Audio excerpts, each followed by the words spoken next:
বন্ধুসকল, আপুনি যদি মোৰ ইউটিউব চেনেল মিক্স জ্ঞান আসাম সাবস্ক্ৰাইব কৰা নাই তেতিয়াহ'লে সাবস্ক্ৰাইব কৰক আৰু লগতে কাষত থকা বেল আইকনটো নিশ্চয় প্ৰেছ কৰিব। তো বলক ভিডিঅ'টো চাই থাকক। বন্ধুসকল নমস্কাৰ।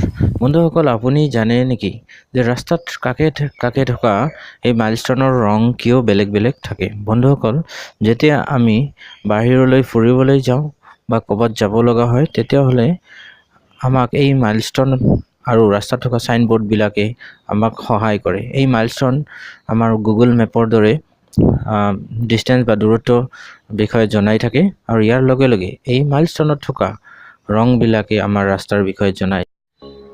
ৰাস্তাত থকা এই মাইলষ্টনবোৰ সাধাৰণতে দুটা কালাৰৰ থাকে, তলৰখিনি বগা আৰু ওপৰখিনি বিভিন্ন ৰঙৰ দেখা পায় আপোনালোকে।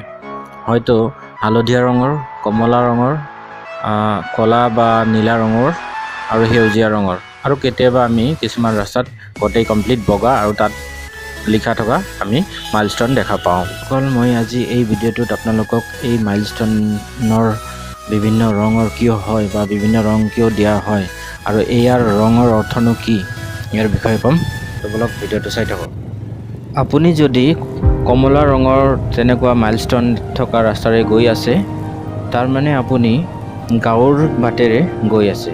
সাধাৰণতে গ্ৰামীণ সড়ক যোজনাৰ অধীনত বনোৱা ৰাস্তাবোৰত থকা মাইলষ্টন কমলা ৰঙৰ থাকেই বা ৰুৰেল ৰোড বুলি কোৱা। যদি আপুনি গৈ থকা ৰাস্তাৰ কাষে কাষে মাইলষ্টনবোৰ দেখা পায় যদিও কালাৰ বগা আৰু ওপৰত হালধীয়া ৰঙৰ, তেতিয়াহ'লে সেই ৰাস্তাটো বা সেই মাইলষ্টনটো যিকোনো এটা নেশ্যনেল হাইৱেত দেখিছে। হয়তো কেন্দ্ৰ চৰকাৰে বনোৱা ৰাস্তাবোৰ সাধাৰণতে তাত ব্যৱহাৰ কৰে য়েল্ল' কালাৰ, গ্ৰীণ কালাৰ থকা মাইলষ্টন।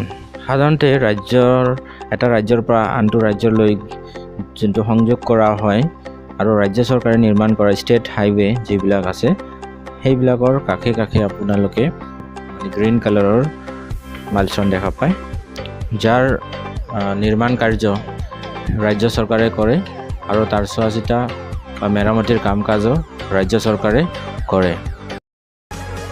ব্লেক বা ব্লু কালাৰ থকা মাইলষ্টন সেইবোৰ সাধাৰণতে যিকোনো এটা চিটি বা ডিষ্ট্ৰিক্টৰ ভিতৰত ৰাস্তাত তাত যিবিলাক মাইলষ্টন তেওঁলোকে কাষে কাষে দিয়ে তাত ব্লেক বা ব্লু কালাৰ ব্যৱহাৰ কৰা হয়।